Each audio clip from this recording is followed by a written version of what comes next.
Lo llamamos por lo siguiente, mi querido economista. Usted es un hombre que conoce la economía ecuatoriana, joven, ha estado en la corporación financiera, en diferentes entidades realmente financieras del país y tiene una idea del dólar, de una moneda local si se quisiera tener. Sobre todo este tema lo hemos llamado para hablar sobre la ley de defensa de la dolarización. ¿Qué concepto tiene usted sobre este tema, mi querido economista? Bien, reitero mi saludo a todos los que nos siguen a través de las diferentes plataformas, a través del dial. Digamos que tiene sus puntos interesantes y también tiene sus puntos, desde mi punto de vista, un poco no tan favorables o ambiguos en todo caso. Lo favorable creo que es la transparencia que otorga, sobre todo la contabilización a nivel de la banca central. Esto de los 4 balances, sí otorga cierta transparencia y sobre todo como una especie de un mecanismo de rendir cuentas claras en el manejo integral del proceso monetario del país. Eso me parece que es interesante.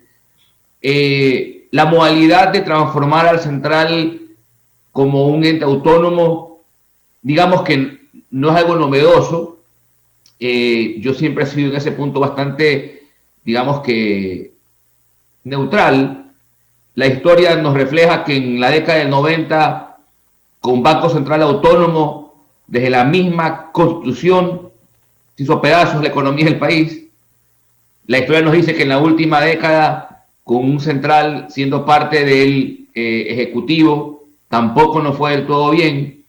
Entonces, yo creo que al final, de pronto, la solución no está en esa definición, sino quizás un poco más estructural de cómo interactúan los poderes, digamos que económicos y políticos en torno a la institución. Yo creo que eso es lo que realmente, viendo el tiempo, es lo que creo que afecta más que la autonomía o no del central. En todo caso, en ese punto mi posición es indiferente, ¿no? No me parece que eso en sí mismo resuelva las cosas, pero como en la política todo tiene sus ciclos, probablemente convenía articular un mensaje distinto para generar, digamos que un quiebre y que para la vista de los asambleístas y la sociedad en general se vea como un cambio, ¿no? Hay cosas que, como le digo, son positivas, otras que no estoy tan claro porque sí es medio ambiguo. Por ejemplo, hay una división, para que nos escuche el oyente, ¿no? Hasta el día de hoy, la política monetaria y financiera del país, en una sola, es definida por un ente denominado Junta de Política Monetaria y Financiera. Más allá del Banco Central, que lo hacemos autónomo según este proyecto de ley, esa Junta Monetaria y Financiera se la parte en dos. Se va a ver la Junta Monetaria y la Junta Financiera. Creo que en la práctica eso genera más burocracia que en realidad soluciones. Bien podía haberse mantenido una sola entidad y no dividirla, ¿sí? Obviamente esa única entidad tenía diferentes interlocutores, pero creo que el marco jurídico podía haber definido bien esos andariveles. Y creo que esa división genera un espacio que para mí es un poco ambiguo, aunque jurídicamente podamos decir que está salvado, pero creo que en la práctica sí puede ser un poco ambiguo. Y es la siguiente. En la Junta Financiera se le atribuye la potestad de regular la política crediticia, ¿ok? Cuando uno escucha esa palabra, definitivamente puede asociar, ¿sí?, las tasas de interés y comisiones como parte de esta. Uno lee más adelante y hablan de la Junta Monetaria. Y la Junta Monetaria también, y de forma más expresa, se le imputa la facultad de regular tasas de interés. Entonces, para mí hay un espacio no tan claro Creo que los asambleístas deberían sobre ese tema un poco analizarlo, ¿sí? O bien lo eliminan de un lado o tipifican bien qué es política crediticia para que no cree ese espacio bidireccional que podría darse como está redactada la ley en este momento. ¿Ok? Esas, por ejemplo, son ambigüedades que en sí mismo generan o pueden crear un ruido a futuro que, si buscamos estabilidad, no es deseable, ¿no? Otro comentario al respecto, que para mí diría que es la crítica más importante, para ser muy sincero. El artículo 118 del Código Monetario actual establece la definición de la liquidez. Y hay varias variables que se utilizan ahí, entre ellas una que ha sido de largo debate desde que se creó el Código Monetario, y es la proporción de liquidez doméstica, lo que se llama el índice de liquidez doméstica, digamos que en los coloquios técnicos sobre el tema. Generalmente la banca ha sido crítica respecto de esto porque en cierta forma lo que hacía la Junta Monetaria Financiera es decir, esta proporción es la que tienes que dejar de tu liquidez en el país, ¿ok? E invertirla en el país. Si bien la propuesta actual no elimina el 118, es decir, en la definición de liquidez sí sigue estando esta proporción de liquidez interna o doméstica, crea un artículo 118.1 donde tipifica y dice cuáles serán los instrumentos para manejar la liquidez. Y en esos instrumentos no está incluida la proporción de liquidez doméstica. ¿Qué uno puede entender ahí? Que el ente regulador de la política monetaria no hará uso de esa variable para manejar la liquidez. ¿Y cuál es el problema? Más allá de la retórica, licenciado, y que nos escucha, es que hoy en día, si uno hace un arqueo de cuentas de la liquidez que está en el país, mucha de esa liquidez está vinculada a esa proporción de liquidez interna.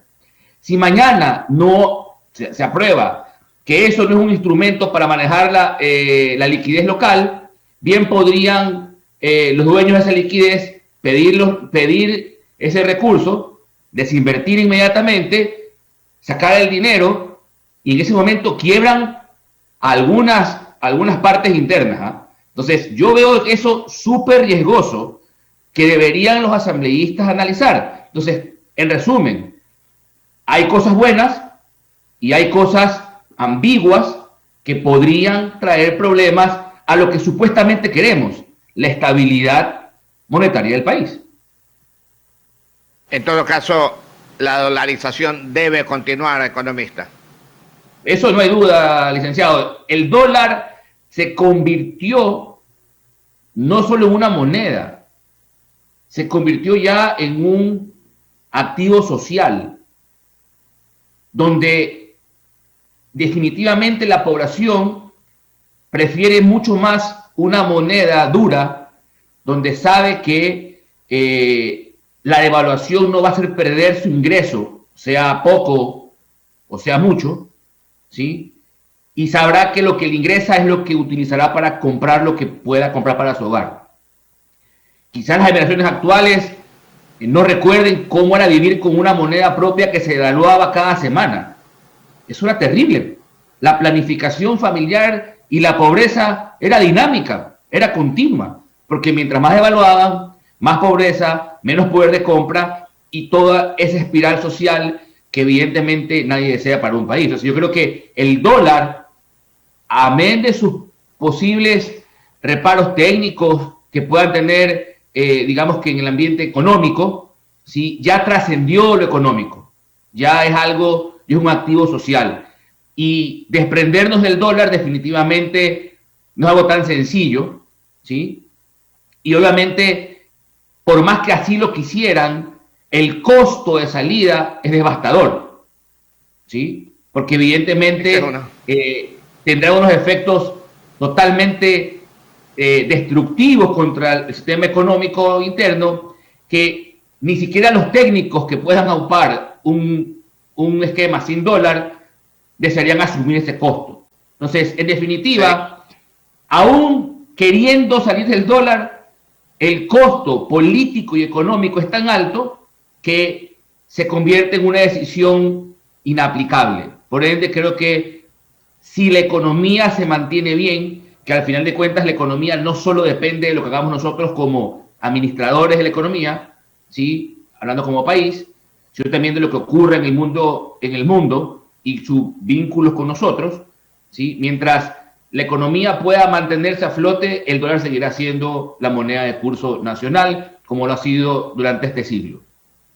8:28, con el economista Juan Carlos Jacob, analista económico, y estamos conversando sobre la situación económica del país. Para usted, mi querido economista, con toda la experiencia que tiene, 8:28, ¿cómo ve el 2021 económicamente con todos los problemas que tenemos? COVID primero, económico después. Bueno, lamentablemente no podemos desvincular lo económico del COVID, porque la recesión que tuvimos o que enfrentamos el año pasado, la caída del Producto Interno Bruto en cerca de 7 puntos porcentuales, fue consecuencia de la pandemia y no per se del manejo de la economía como tal por parte del gobierno central. Tiene que haber tenido un componente, pero el grueso fue la pandemia. Entonces, la pandemia sigue siendo el driver, el catalizador del crecimiento o del crecimiento de nuestras economías. Y CEPAL, a inicios de este año, ¿sí?, pronosticó un crecimiento aproximado del 1% para el país. El Fondo Monetario fue mucho más, digamos que regalón, y nos dio en ese entonces un crecimiento aproximado del 4.5%, que de hecho lo ajustaron a inicios de este mes. Creo que el 6 de abril comunicaron que ajustaron su estimación y que este año el Ecuador crecería a un 2,5% aproximadamente.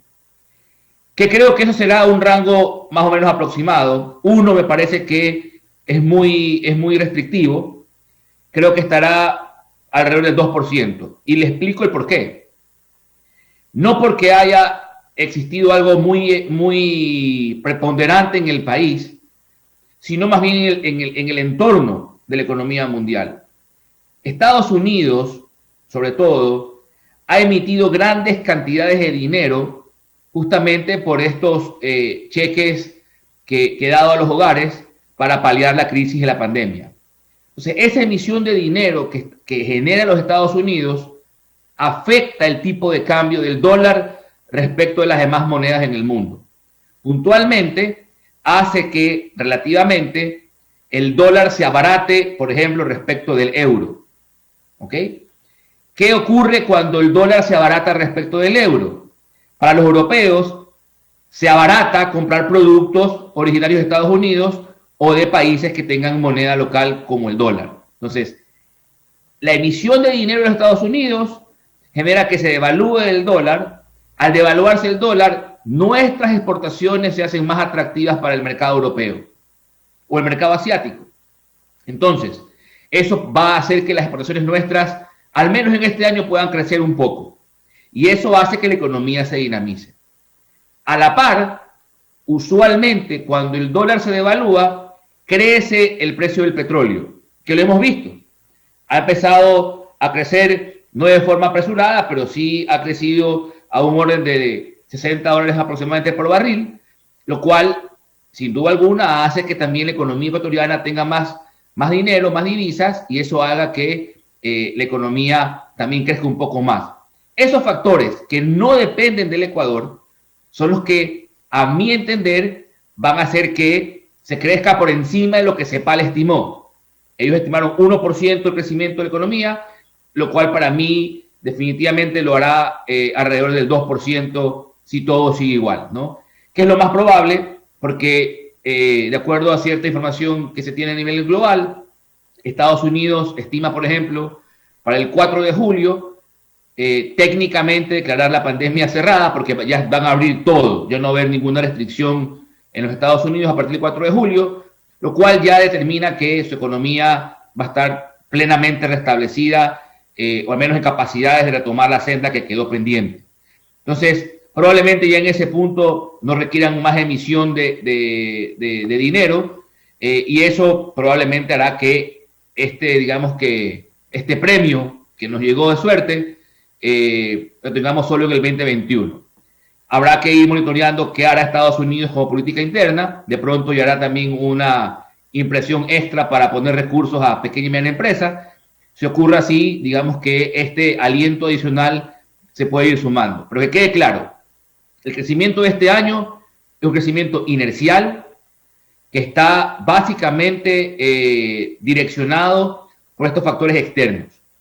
Obviamente, en la medida en que las economías vayan culminando con la pandemia, o en todo caso la vacunación, que hará que la probabilidad de infección sea menor, pues las economías se irán reactivando en esa medida. Eso está bastante claro, al menos en los papeles, ¿no? Porque siempre hay un contraejemplo.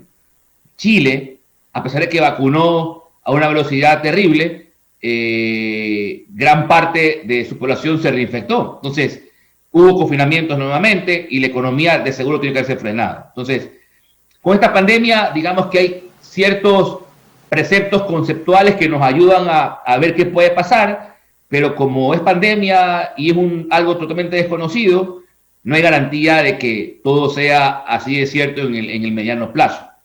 Esto, digamos, no. Sí, lo escucho, licenciado. Economista, miren, 26 minutos para las 9 con el economista Juan Carlos Jacome, analista económico. En todo caso, con estos factores externos que van a ayudar o están ayudando al país de una u otra forma en estos momentos, el nuevo gobierno que viene va a recibir un poco mejor económicamente al país que lo recibió Moreno posiblemente. No. Yo creo que Moreno recibió en el 2017 quizás una economía funcionando, lo cual es importantísimo, y unas finanzas desajustadas. Las finanzas, digamos que se pueden paliar en el tiempo, como lo hizo Moreno en su gestión. Pero una economía detenida y rota, eso genera un descalabro social.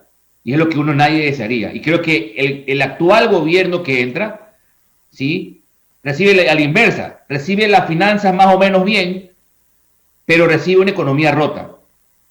Y ese es un reto no tan sencillo de solucionar.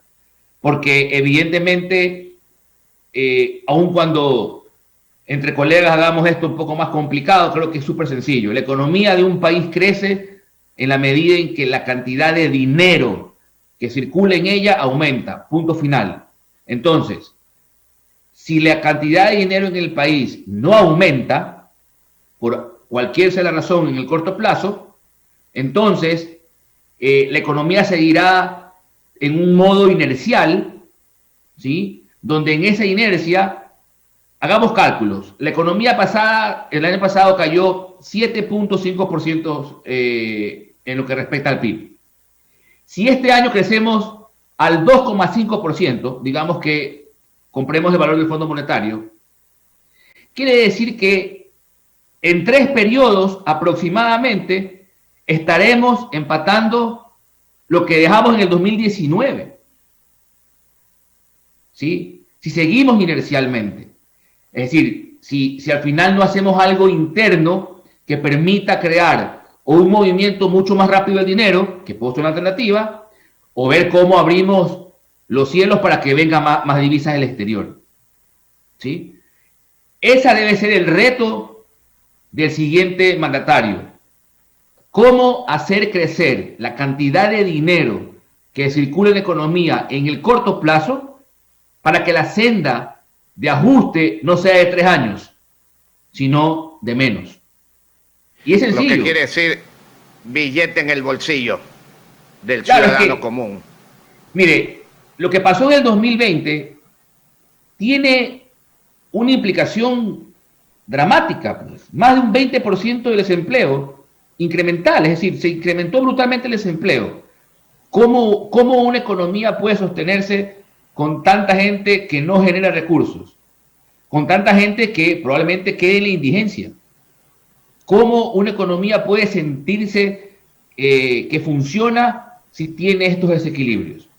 ¿Esto fue producto del COVID? Sí, definitivamente. O sea, el COVID fue un huracán que arrasó con todo. Y no solo aquí, sino en todas las partes del mundo. Y ahí viene, ahí viene el debate, ¿no? ¿Por qué las otras economías pudieron salir? Porque tenían un billete ahorrado, sí, pero también porque tenían la capacidad de imprimir dinero, ¿sí? Se lo digo ahorita, probablemente en los siguientes años vamos a ver ciertas crisis inflacionarias en algunas economías, en no todas. Porque obviamente se imprimió mucho dinero. El Ecuador no tenía esa capacidad de imprimir dinero, ¿sí? Por tanto, la única forma con la que se fue paliando fue con lo que se tenía a buen recaudo, pues, ¿no? Con Mira, préstamos nosotros no teníamos ni reservas, o sea, no teníamos ahorros porque todo se despilfarró, como usted conoce, en el gobierno anterior. 22 minutos para las 9 de la mañana. No teníamos ahorros y aparte del ahorro, si tuviésemos moneda propia, a lo mejor estuviésemos como Venezuela, $1, 2 millones de bolívares. Claro, no, por eso le digo, siempre el tener moneda propia no quiere decir que tengamos prosperidad, ¿no? Pero si me preguntan cómo las otras economías paliaron el problema, con una mezcla de las dos, ¿sí? Sacaron de sus reservas e imprimieron moneda. Lo hizo Europa. Pero nosotros, en cambio, no teníamos ni reservas, ni podíamos imprimir dinero. Por eso, o sea, digamos que Ecuador fue a boxear con las manos atadas. Así Totalmente. Es sencillo. Es increíble. Ok, doctor, economista. Para que ustedes conozcan, mis queridos amigos, 21 minutos para las 9 de la mañana, los que muchos no saben. El economista Juan Carlos Jácome, analista económico, conoce mucho de la economía del país. Es hijo de un gran y querido hombre en el país, el árbitro Elías Jácome, muy amigo nuestro cuando vivía, y muy joven falleció Elías, nuestro gran amigo. Ahí hizo grandes hijos, como el economista Juan Carlos Jácome y su hermana, que fue concejal y ya no vivía aquí en el país. Y me recordaba de esto porque muchos preguntándose quién es Jácome. Ahí les comentaba, por eso les digo públicamente ahora, mi querido economista. Lo dejo con las últimas palabras en este día, que estamos cerca de elecciones. Le faltó un hijo más. Tengo un hermano menor que es odontólogo. Bueno, él no lo conozco. Sí, es menor.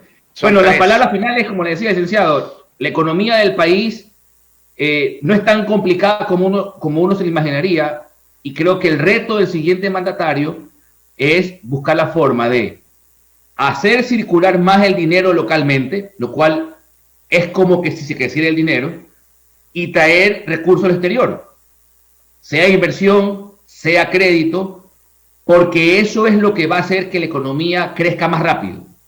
No hay más, no hay ciencia detrás de esto. Si no ocurre eso, la economía crecerá inercialmente aproximadamente entre el 1.5 y 2.5% anual. Por tanto, la foto del 2019 se tendrá nuevamente en 3 años de ser así. Y mientras tanto, habrá un alto nivel de desempleo si es así. Por tanto, como lo comentábamos en la parte intermedia de la entrevista, diría que el problema del que recibe el gobierno ahora es a la inversa del que recibió Moreno. Moreno recibió una economía funcionando, pero unas finanzas desequilibradas. Hoy se reciben unas finanzas más o menos equilibradas, pero una economía rota. No es el mismo problema, de hecho el problema hoy es más complejo para mi entender. Pero igual esperemos que siempre quien ocupe ese puesto tenga toda la lucidez y la sabiduría para manejar los hilos del país en beneficio de todos, ¿no? De mi parte, licenciado, siempre un gusto con ustedes conversar y a las órdenes. Muchas gracias al economista Juan Carlos Jácome a través de Radio Sucre, la frecuencia deportiva Play 95.3 FM Sistema 2.